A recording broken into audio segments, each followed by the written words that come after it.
Good morning from Panhandle Outdoors, America's only daily outdoor TV show. Your source for fishing, hunting, and information for folks who enjoy the great outdoors. Now sit back, relax. It's Panhandle Outdoors. Good morning, folks. Welcome to Panhandle Outdoors in Winston, Chester. I'm glad you're here on this Friday morning. We got a great show lined up. We're giving away a lot of stuff today. But first, let's get our weather brought to us by Haney Technical Center at the corner of Baldwin and Highway 77. High today 80, low 69, and water temperature at 76 degrees. It's looking good today. It's looking good for the weekend. There's going to be some fish caught this weekend, I can promise you. If you don't go fishing this weekend, then you need to, you just need to go fishing this weekend, okay? Let's look at our river readings. Our Presco Bluntstown, it's going to be right 2.0, right at 2 foot even. It still dropped a little bit from yesterday to Choctahatchee at Carabville, 4.1. They're going to be in great shape, and it's going to be tomorrow will be 3 days after the full moon, and that's what I mean on freshwater. There's going to be a lot of brim caught this weekend. All right, the tide chart brought to us by Kent Forest Lawn Funeral Home and Cemetery. Today is the 12th. Good strong tide today and tomorrow. It's going to be coming in. It's going to be a high tide at 10:03 in the morning. So now tomorrow morning, when you fish in the flats and all, or you fish in shallow water, you're going to have a good high tide. Then about 10:30, it's going to start dropping out. You're going to have a falling tide the rest of the afternoon. It's going to be whatever you like to fish. You get both of them tomorrow. Okay. The marine forecast be. Here's the only drawback, southwest at 10 to 20, but we're used to that by now because we're having so much of it, so that's going to be coming in. Let's go and do our fish and game times today by Blue Water Outriggers. We're looking at 146 to 346 this morning, and this afternoon 209 to 409. And our, of course, river reads brought to us by Sandhill Seafood. It'll be a great weekend to go up there, get some fresh seafood, and also the tide chart brought to us by Kent Forest Lawn. All right, now. We're going to add some names, so we're going to start doing some drawing. I got a lot of these names came in the other night on Tuesday. I saw them at the fishing seminar over there at CDEC and had a great time. I want to say a special good morning to these students at Freeport Middle School. Ran into Coach Carroll, and he came over there and told me that a lot of you middle schoolers over at Freeport watch Panhandle Outdoors, so we're glad you watched it. I'll say a special good morning. And we're going to put your coach in here. Coach Carroll from Freeport Middle School, Mike Merks, Jesse Green, Pat and Bo Phillips from Cape San Blas. I had a best visit with them. I had a great visit with everyone, but Bo and Pat, let me tell you real quick about them because I love to hear the stories about how people end up here. They're from Jacksonville, and they just love the area over here. And they ended up getting a place, and they've been watching the show, so really, really good visit. And they won the book, my book, Full Box, and they were the winners of the Full Box. So good to see y'all, and glad y'all won that.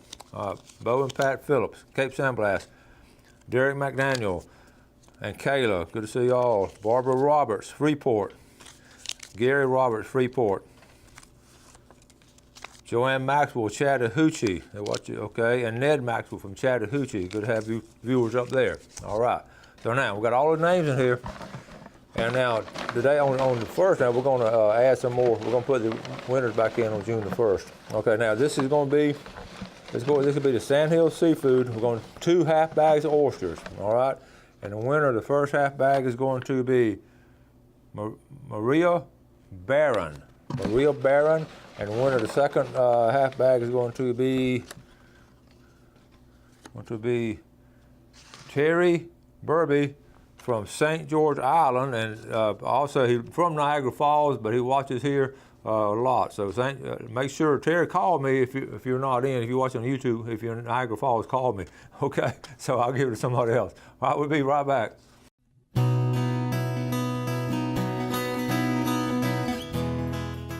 Okay, welcome back. Let's get through a few of these pictures to get you all fired up for the weekend because bass fishing has been really good. This is from a Tuesday night shootout up at Deer Point Lake. This is Matt Cox with a nice bass bringing it in on Tuesday night. I do that every other week up there. I need to get up there and video one of those weigh-ins. Okay, this is from Rodney Whitfield. I'm going to let you read the email, then we'll look at the picture. Hey, Winston, my granddaughter Carly and her dad Matt got this big cat last week on a trot line. Dad had to put it in the boat, but Carly was sure it was her hook, and she baited that, the hook that she baited. Okay, here it is, and I agree. That's one she baited, I guarantee you. Nice catfish. All right, let's move on along. This is Tommy Oliver. Tommy, he and his wife, they fish a lot. Yesterday was our first day at the river this year, and it bodes well for a good year. Four catfish, 3 flathead, which is 22 pounds, 9 pounds, and 7 pounds. 1 blue cat, 7 pounds, and we kept 27 brim. The Lord is very generous, and we are very grateful. Okay, so here, that's a nice trip to the river right there. Nice catfish. Good job, Sherry and Tommy Oliver. Don't forget, Thursday night, go ahead and mark it on your calendar now. I'm going to be there. Brody Crowell, former Alabama quarterback, will be the guest speaker. Great food and great fellowship next Thursday night at 6 o'clock. Okay, and just want to remind you now, Monday morning, I mentioned this last week, Monday morning at right here in the middle of the screen, May 12th at 10 a.m., you need to start applying for your alligator harvest permit. That's not going to be, they're going to run out pretty soon, but it's going to open up Monday morning at 10 o'clock for those that are interested. And this is a month away, but, well, not quite a month away. It's not a couple of weeks away now. The Choctawhatchee Catfish Roundup, June the 2nd, starts at 4 p.m. and the 3rd. Going to be at the Caryville Landing on Highway 90, okay? Andy Cobb, we'll get to that later. Let me go ahead and I want to mention the catfish tournament they had. Speaking of catfish, this is one over here. I got this in the Calhoun Liberty Journal. The winners and all of the catfish tournament. They had a good tournament. They caught like 1,200 pounds worth of catfish, and kids fishing and grown-up fishing. And the biggest one, let me see, is 38 pounds. The guy from Hospital won it, Michael Ross. But he gave all the results are here. They had a really good catfish tournament. Okay. Wednesday, I got some feedback from some of the viewers. We talked about, the day Wednesday was a full moon, Wednesday night, and I asked for some feedback as far as how people did on fishing on the day of the full moon, because it's always been, a lot of folks say the day of the full moon is one of the slowest days of the year, especially there in the springtime. I got some feedback from folks went down to St. George Island. They did not catch anything. They talked to people all around them that were surf fishing, and nobody caught anything in that area on Wednesday. So that goes, I don't know if we ever had any scientific studies, but I've always heard, my dad told me that early year he never would fish on the day of full moon. So I sort of followed it myself and see how people did on it. But of course, you go fishing when you can. That's what one of the guys said. That was his day off, so he went fishing then. Okay. Don't forget now, also, I got it written down here, the Haney Golf Tournament is going to be tomorrow at Sunny Hills. You still can enter. Just call Sunny Hills and tell them you want to enter it. It's on like $60, and all that money goes to help students on their scholarships. We had Haney folks on this week and all. It's going to be a good tournament also. It's going to be a pretty day to play golf. You can play golf in the morning and go fishing in the afternoon. All right. Now let's do one of our giveaways for real-time fishing. Speaking of giveaways, when you win the prize, it's not going to be here at Fox 28 Studios. You go directly to the place. I'm in contact with them on a constant basis, and they know the names, and it's down at wherever you go. And there a lot of them are watching the show anyway, and they'll know who wins. So so you don't have to come to Fox to pick it up. Okay. All right, here we go. This is going to be real-time fisheries. This is like a seafood platter or a bag of shrimp or just whatever, whatever you get around $20. Okay, good giveaway here. All right, the winner of the real-time fishery is going to be Bobby Barnes from Cottondale. Okay, Bobby just come down 231, cut across Star Avenue, and hit the Weewall Highway, and you're going to be right there at real time. Bobby Barnes, congratulations. We'll take our break and be right back.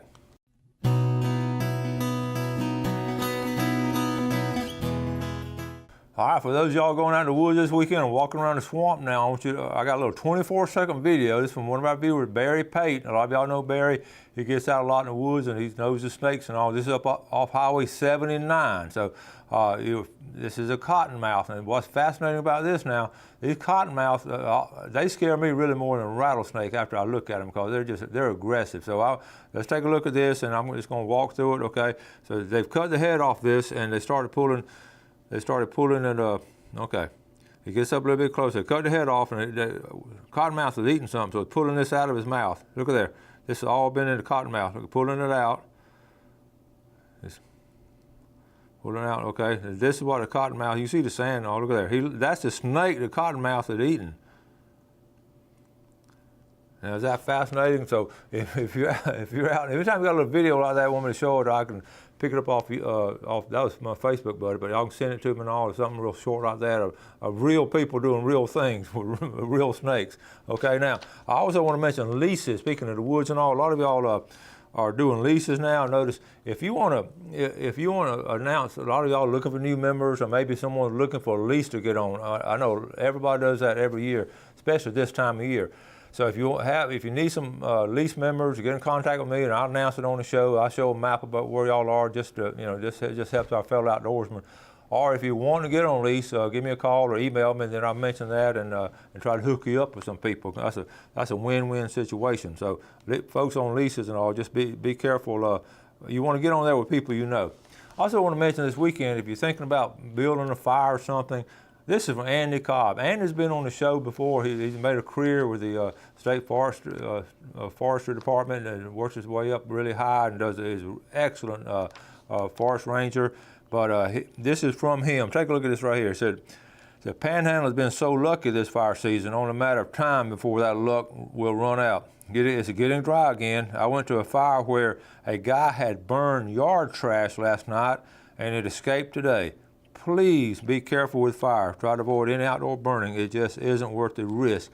And that is so true. And you stop and think about, the guy had burned the trash the day before, and overnight, then the next morning, once that wind picks up, it's just like fans of flame. So, don't be burning anything right now, because I'll show you this picture statewide. Check this out. All these fires, we have hardly nothing in the Panhandle, but look at the peninsula of all the fires going on. This was a couple of days ago. They're fighting fires all over the place. So we don't need that here in the Panhandle, because our woods are precious and we don't want to lose them. Okay, now let's talk real quick about mayflies. This is May, and fly fishing is really kicking off this month. This sort of beginning of the serious fly fishing. I know some folks do it in the wintertime also, but mayflies, they're hatching. They're starting to hatch now. And listen, they'll hatch all spring. They'll hatch during the summer and on into the fall. It hatches at different places, different times, different sun angle. And mayflies have always been fascinating to me. Look at this picture here. Nothing really extraordinary about them. They have an antenna. They have wings. They have two long tails, okay? And of course, there's 3 body parts we learned in 6th grade science: the head, the thorax, and the abdomen. And 6 legs. So that's a mayfly. Now here's a picture. Here's just some pictures of them in real life. That's sort of what they look like. And the fascinating thing about the mayflies is they're really, they only live there. It's their lifespan. When I first learned that, I said, no way. I said, you got to live more than 24 hours. But basically their lifespan 24 to 36 hours. A lot of the insects like that. And of course, the big thing is along the tributaries of the Apalachicola River system and Choctawhatchee River system is to find those mayflies hatching, and then it's sort of dying off and falling in the water, or shaking the tree off and then falling in the water. And when you do that, you are in a bonanza. And it doesn't happen all the time, but that's what the mayfly hatch. That's what we're talking about. And it's not just the month of May.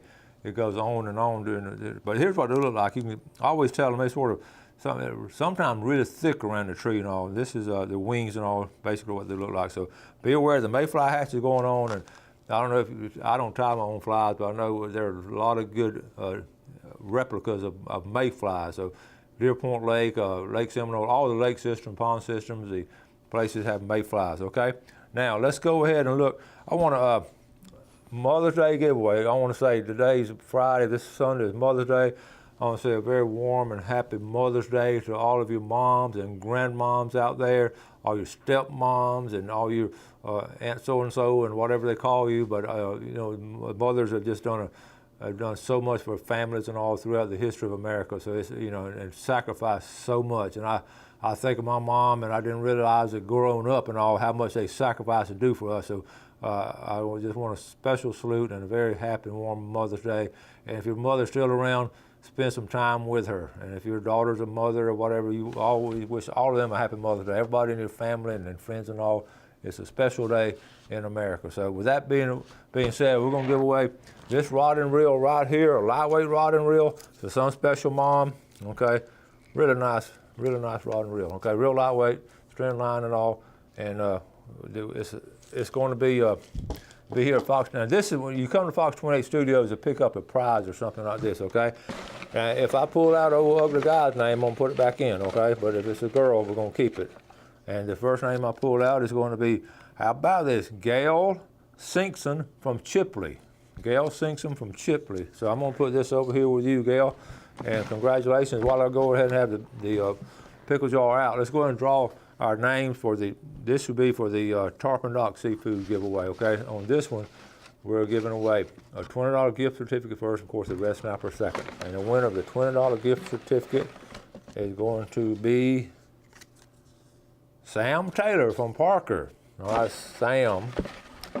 And the winner of the, and by the way, let me say this too. I talked to Clay the other day. He says some people come down there to Tarpon Dock just because of the seafood and stuff they give away. So thank you.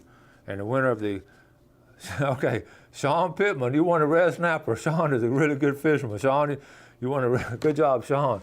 All right, those are two winners right there. All right, we're going to take our final break, and then we'll come back and do our famous Friday fishing forecast.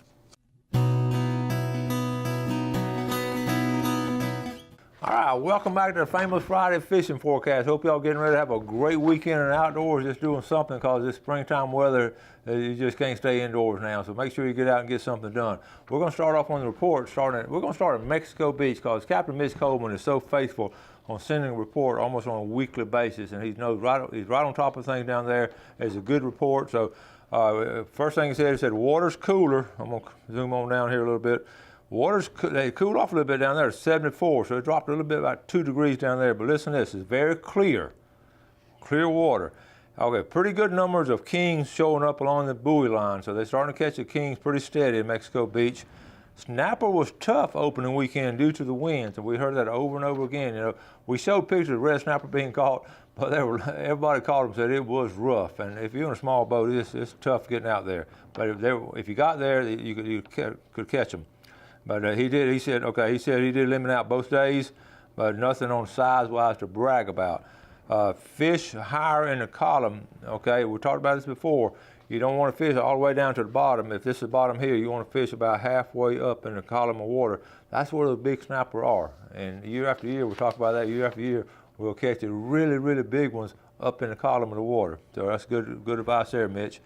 And listen to this, he said the pompano bite was good along the beaches in the late afternoon, and using sand fleas, and like I say, I'm going to go back to use some sand fleas and fish bites if you can find the sand fleas. All right, so Mexico Beach is doing good. Let me mention too, talking about fishing morning and afternoon, redfish has been really good in this area, but it's been good early, and because we've had good high tides in the morning and it's been lower in the afternoon. So if you're going redfish this weekend, get out there early tomorrow morning and get on up in those shallow areas, because it's going to be up pretty high.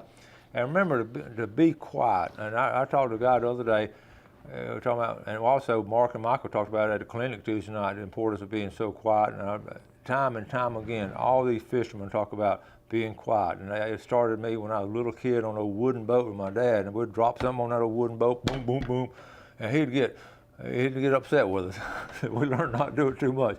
Same way, you know, out in the flats and everything, because they feel that vibration, they know, and it's spooky to them. They'll get out of there. So anyway, just be quiet. And here's let me give this to you as the outdoor tip of the day. If you're comfortable doing this, and I am, and a lot of y'all are, just sort of find an area where you see fish and you know they're there. Get out of your boat and do a little bit of wading. Now, I'm not talking about getting up chest deep. I'm talking about around knee deep and all. And just park your boat, you know, anchor it out a little bit, and just start walking toward the fish real quietly, and then start making a cast. I can promise you, wade fishermen do really well. Some guys just go from shore and do it, but if you can get in a boat, get in an area where it's not hit very heavy, and then get out and walk, plus that's just a lot of fun, and you can really work your way around. So be aware of that. Okay, and I'm talking more technique than location today, but now, like I say, St. George Island, let's go real quick location. St. George Island was slow.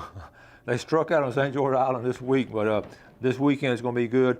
Apalachicola Bay, I just can't talk enough about the tributaries going into Apalachicola Bay. There's going to be all this area right in here. Okay, East Point's on the right, and Apalachicola.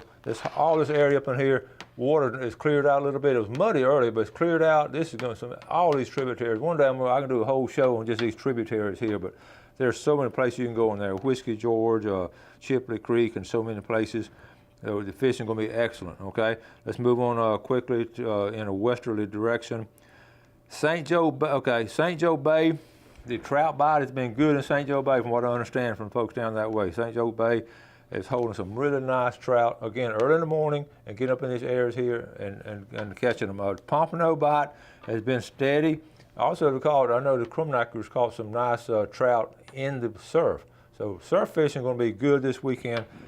It was really, for about last week and a half, it really got muddy and all, but it's going to be that southwest wind, so it's still going to be a little bit muddy. Come on up here to St. Andrew Bay system real quick. A lot of folks planning on going to Crooked Island Sound this weekend. East Bay should be really good. Come on in here. East Bay should be excellent. Fishing Sandy Creek area will be good. Okay, at the jetties. Okay, king. If you're going to fish offshore, near shore, it's going to be, of course, you're going to get some really nice kings in here. Offshore, of course, the snapper bite. The offshore should be pretty good. It's going to be southwest at 10 to 20, though, so small boats don't venture out. Bridge fishing is going to be good. I haven't seen a lot of people doing bridge fishing during the day. They're doing it early in the morning or late in the afternoon. Okay. North Bay, I've seen a lot of, this area here I talk a lot about because I'm on here every day, and I've seen a lot of bird action, a lot of bait fish. Last night I saw one of the prettiest things we've seen in a long time. About at 9 o'clock last night with the moon up there, a big old owl came and lit on the bench of our dock. All you see was this, you can see the moon, the silhouette of the owl. It's awesome picture and also. But also saw, don't feel bad if you don't catch anything. I saw osprey dive the other morning. He drove down right in front of the house and he came up about a fish, so sometimes they don't get them either. So, okay, so anyway, West Bay should be good. Should be really good fishing overall. Surf fishing is going to be good. Excellent fishing all throughout the Panhandle. Freshwater is going to be good 3 days after full moon. I haven't heard a lot on flounder fishing, so I don't know. I can't give you much report on that, but it should be kicking up pretty soon. Okay? Make sure you send those pictures to us, and we'll share them on Panhandle Outdoors. So we're going to wrap things up, and you have a great weekend in outdoors. Make sure you spend some time outdoors with your friends and your families. You do something good for somebody today or this weekend. You have a great day, and enjoy the outdoors. God bless. Thanks for watching America's only daily outdoor TV show, Panhandle Outdoors with Winston Chester, featuring hunting, fishing, and other activities and information to help you enjoy the great outdoors. Join us next time for Panhandle Outdoors.